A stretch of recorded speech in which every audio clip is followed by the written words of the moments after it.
Hurricane Maria, the storm is intensifying, taking aim at new targets. Right now, Turks and Caicos. That is after pounding Puerto Rico and dumping more than 3 feet of rain on some areas. This drone video gives you a look at what the U.S. territory is facing tonight. Epic flooding. Millions on the island are in the dark. Nick Payton-Walsh joins us in Puerto Rico. He joins me from San Juan. Nick, what's the latest there? Anderson, this is the first night they've had since really taking in the damage that was first visible at dawn this morning. A day without power, the first potentially as long as 4 to 6 months without electricity here. And of course, that has radically changed how people view the months ahead here, how they go to work, where they go to school, what kind of healthcare is available to them. Simply the amount of knowledge that they have here in terms of their cell phones not working. People have come up to us asking, when's the airport going to open? Well, they hope that may be tomorrow. And also, how fast were the winds that ripped through here, San Juan? That was 155 miles per hour. But here is some of the images we saw yesterday and today about the level of destruction. 30 hours on, and this is what Maria's embrace of Puerto Rico has left. This was not a world built on water, but it's become that. Waves in the roads, wet feet and slow moving, the new normal. The drive from where we saw Maria make landfall in the east to the capital San Juan along Highway 3 is a testament to how vicious and thorough nature was in setting life back here. Paradise lost, for years likely. Hold close what you still have. An eternity of downed power cables explaining why it may take 6 months to restore power. They took hope too, even the fins torn clean off these wind power turbines. Communities shredded entirely. And as we approach San Juan, the roads turn into rivers, forcing many to turn back. People are trying to get back to normal here, but really everything has changed. No electricity for months ahead means changes in jobs, schooling, healthcare, a whole new way of life potentially this island has to get used to. Even the bright paint of La Perla cannot hide the misery Maria brought. Its name means the Pearl, where the Despacito music video was shot, bringing recent fame. But now, everything bar the concrete is damaged in a resilient old fishing village. Roberto hopes the Trump promise of aid will bring his old world back. It's incredible, he says, by the cliff. But I believe in God, and we can do anything with the help of God. And Nick, in terms of air travel, you said the airport may open tomorrow? That is the hope. Obviously, there appears to be some damage there, and this is a constantly fluid situation. But it's vital to get that airstrip running, not simply because of the supplies that need to get brought into here and islands and the assistance people need to have, but also San Juan, not far away from where we are. That has also been quite heavily hit and will need assistance. So a lot of people hoping for aid to start coming in here. But you've got to bear in mind, Anderson, this is the first day people have had to take stock of how awful Maria has been to this island and really how their daily lives will change quite substantially in the months, if not years ahead. Right, it's extraordinary, the extensiveness of the damage. Nick Payton-Walsh, thank you. Just after the storm hit, the mayor of San Juan, Carmen Yulín-Cruz, saw the damage in her city and was understandably emotional. I'm 54 years old. I've never seen devastation like this one.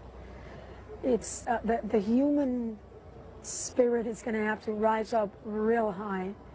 And I'm sure we have the strength to do it, but we have to find it within ourselves.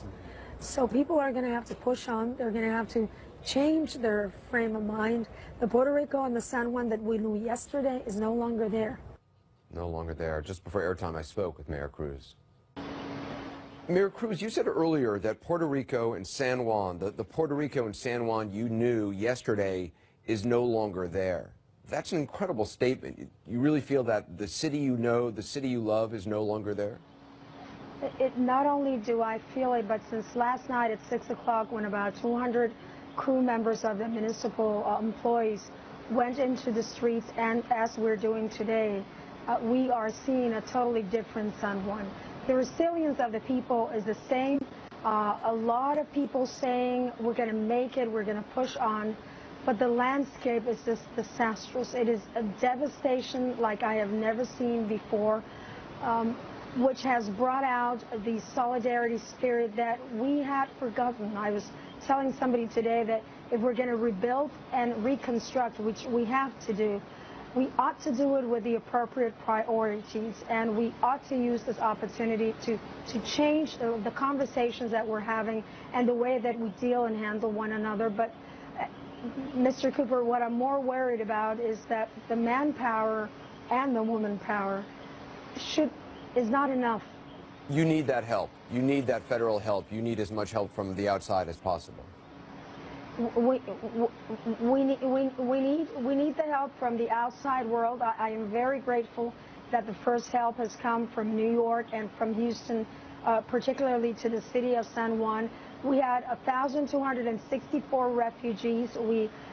By tonight, we only have 425, but we're having, Mr. Cooper, what I call the urban refugees.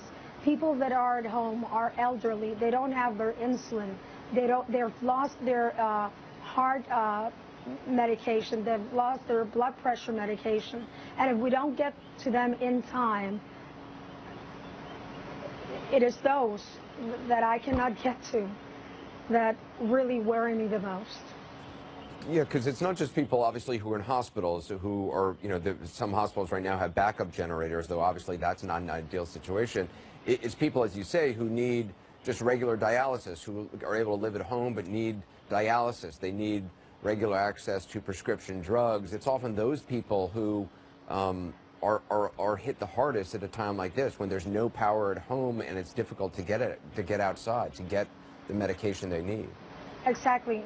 Special needs patients, small children, newborn, HIV patients, like you mentioned, people with dialysis, and those that live in the most disadvantaged areas. We have a place called El Caño Martín Peña. 26,000 people live there. Most of them, their connections are not connected to sanitary pipes. So when things like this happen, the sanitary conditions are terrible, and they happen with a normal rain. Just imagine 25 inches of rain falling upon that. Last night I was there. I was able to survey 7 of those streets, and I personally counted 53 homes with no roofs. That's in just 7 streets in the city of San Juan, which has a population of 350,000 people. So any outside help that we can get is it's music to our ears. It's a breath of fresh air.